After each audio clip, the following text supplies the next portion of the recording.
feel like a groundhog, sticking your nose out of your house to check whether you see your shadow and thus another 6 weeks of isolation? Conditions on everything one may want to do or limits on what one can do. But as long as we stick with them, the end may be in sight.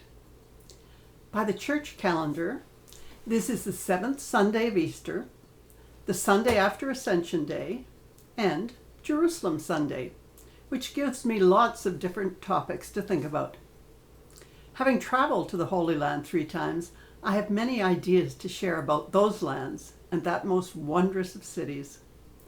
For me, it holds a special magic because it was in Jerusalem that I finally knew that God had called me to the priesthood.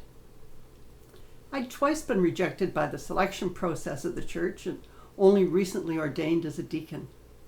I was struggling with the validity of my own discernment, particularly given my questionings of some of the church's teachings and practices, as I continue to this day. Then I received the opportunity of a bursary to attend the Palestine of Jesus program for seminarians at St. George's College in Jerusalem. I leapt at the opportunity. It was a superb course. Bible studies, worship, travels to the sites we were studying, challenging instructors and involved participants. We explored so many of the places that we read about in the Bible. Nazareth, Bethlehem, the Mount of Olives, the Old City of Jerusalem, Mount Zion, the River Jordan, Jericho, Cana, Capernaum, the Sea of Galilee, the Valley of Elah, Mount Tabor, and Emmaus. The list goes on and on. But first, let me put into perspective the day that confirmed my life. Now, I am not one given to dreaming. Indeed, I envy those who regularly report on the adventures they had overnight as they slept. That has never been one of my gifts. So, when I tell you what happened, do keep that in mind. One afternoon, we'd gone to a church beside the Garden of Gethsemane and then walked over to a private, walled-in garden that I've never been able to find since. We were invited to sit down under a tree and contemplate where we had been and what we had seen. Obediently, I sat down beneath a tree. Well, it was as if I had ants in my pants. I could not stay there, although everyone else was settling in. Up and over to another inviting tree, and down I sank. Within moments, I bounded up again to seek a third place under the disapproving glances of those I disturbed. But if I was ever to be peaceful enough to contemplate anything, I had to move. A third tree, and seated once more. But this was different. As soon as I was seated, a calm came over me. A sweetness of welcoming flowed through me. I cannot explain it any better than that. If it was possible, I would still be sitting there. Almost immediately, my eyelids closed, but instead of peaceful contemplation, I was in the midst of an action movie. I was in a small vehicle like a World War I biplane. I was the pilot, veering left and right, up and down. Walls kept appearing in my way, brick walls, stone walls, wood walls, rising from nowhere, rearing up to block my way. But always there appeared a way around or between or over. It went on and on. It was exhilarating rather than frightening. I knew with an absolute confidence that nothing could stand in my way. I would be able to elude the forces that were attempting to keep me from my destination. It was as if the Holy Spirit was sitting on my shoulder, cheering me on. And then a hand shook my shoulder and jolted me from this most wondrous of experiences. It was time to move on. But it was a different me that left that garden. I left that garden with a confidence in my calling that I had never had before. I knew that it was God assuring me that I would be a priest, that I would serve him in whatever he set before me. It liberated me from fear and doubt and made the challenges that lay ahead adventures rather than trials. And so it has been ever since that day. So I owe so much to that city of God. It is a life-changing place, a place that gives wings to your faith, a place that confirms all the promises of your confirmation service. So, one of the things I can do for you is to urge you to take advantage of any chance you might have to go to the Holy Land, and most of all, to visit Jerusalem. Well, Jerusalem, according to Jewish belief, is the site where Abraham took Isaac to sacrifice him in obedience to God's command. He called the place Yerah. He will see God. Although their king had previously named it Shalem, or complete. Well, the combined result, Yerah Shalem, Jerusalem, means a completeness where all will see God. And that is the challenge we face from so far away, finding God in holy places. Faith makes demands on its followers. The Muslims accept the responsibility that in their lifetime they will make Hajj, the annual Islamic pilgrimage to Mecca in Saudi Arabia, the holiest of cities for Muslims.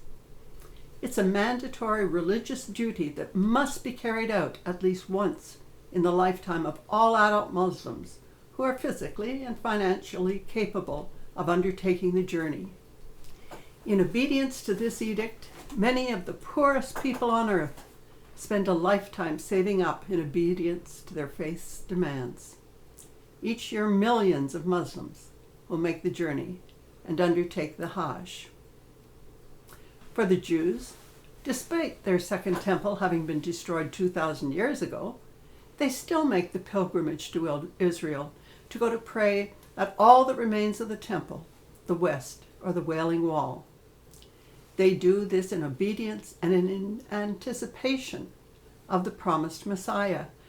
And each year they end their Passover Seder with the words, "Next year in Jerusalem," praying that next year they will be there, and so will the Messiah.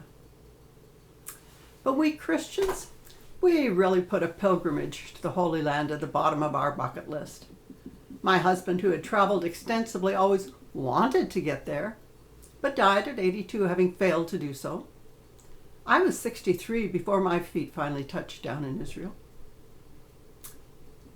Today is Jerusalem Sunday, when Anglicans celebrate our ability to be a companion in God's mission with the Episcopal Diocese of Jerusalem, which encompasses Israel, Palestine, Jordan, Lebanon, and Syria. It's home to several thousand Arab Christians and has 30 parishes. But the reality is that each year there are fewer Christians of all denominations living in these lands, at the heart of one of the world's holiest destinations for Christian, Jew, and Muslim pilgrims. The Arab Christians are legitimate refugee claimants, which moves many of them out of those lands, threatened and marginalized in countries where conversion can be seen as a capital offense. Their future is fragile. But the alternative to supporting them there is that the Holy Land is reduced to a religious Disney World, a tourist land rather than a land where Christians have lived continuously for 2,000 years. Jerusalem's Archbishop Zohil reminds us that it is the duty of all Christians to make Jerusalem a model for peace between the three great Abrahamic faiths. For as Christians, it is our task to give hope to the hopeless. This is also the week that Israel celebrates Jerusalem Day. Their celebration is somewhat different. Much as the way Germany celebrates the reunification of their capital, Berlin, this year on the 22nd of May, Israel celebrated the reunification of Jerusalem after the wars and battles that followed their declaration of independence. So we celebrate that relative peace and the city of Jerusalem and our faith. We wonder what role there is for Christians like you and me, far from the city, spread over the world, but all celebrating the lives and events of the Bible, lives lived in the Holy Lands. So how can we be involved? The simplest answer is prayer. Always pray. Pray for peace and prosperity and good overcoming ill will. Given the opportunity, we need to be present, learning and celebrating that wonderful place. renewing our faith and supporting the very existence of Christians there. Only through our involvement in prayer or in presence or in writing letters to the newspapers or talking to our MPs can we do our bit to ensure that the three great Abrahamic faiths can exist and worship in the same spaces, can respect the other's faith, even if we don't share it or accept its validity. So on this Jerusalem Sunday, I ask you to consider committing to and acting on the following. Find ways to let the dwindling Christians in the Holy Land know that they have supporters and allies around the globe. For Jerusalem must remain as it is today, open to all faiths to worship there. After all, it is our Holy Land too. We too await Jesus, the Messiah. He promised us that he would come again, and return he will. Will we be ready? That's the question that we should ask ourselves at the end of each day, in the hope that, like Timothy on that final day, we may be able to say, I have fought the good fight. I have finished the race. I have kept the faith. Well, the sun is out, the air is warm, God's glory shines. Enjoy it, but be safe. And until next week, be good and be well. May God bless you in all you do.